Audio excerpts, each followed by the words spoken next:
Volgens die openbare beskermer Thuli Madonsela se verslag het Claudio Motsoeneng nie die nodige kwalifikasies vir die pos nie, word hy te veel betaal en is hy 'n leienaar.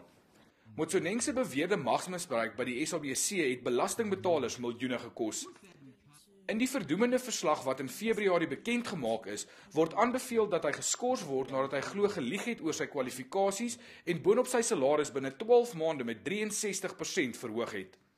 Maar ten spyte hiervan en sonder 'n matrieksertifikaat is Motsoeneng nou permanent aangestel as die SABC se bedryfshoof.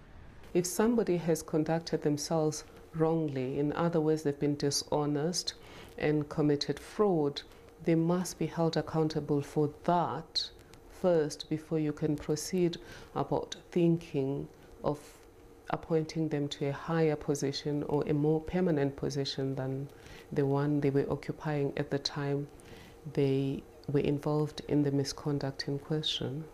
Talle mense het op sosiale media gal gebraak oor sy aanstelling. Die DA oorweeg dit om hom tot die hof te wend. He has been found to be somebody who has purged officials at the SABC and generally conducted a reign of terror. And we believe that he should have been suspended pending disciplinary action and not promoted as he has been done. Net verlede week het Motsoeneng voorgestel dat joernaliste 'n lisensie moet hê om hulle werk te kan doen, net soos in die mediese en regsberoep. SANEF sê hy is 'n bedreiging vir persvryheid. Maar SANEF se groot kommer hang natuurlik oor die feit dat dit iemand is wat voorheen reeds gewys het dat hy nie baie waarde heg aan mediavryheid en redaksionele onafhanklikheid nie.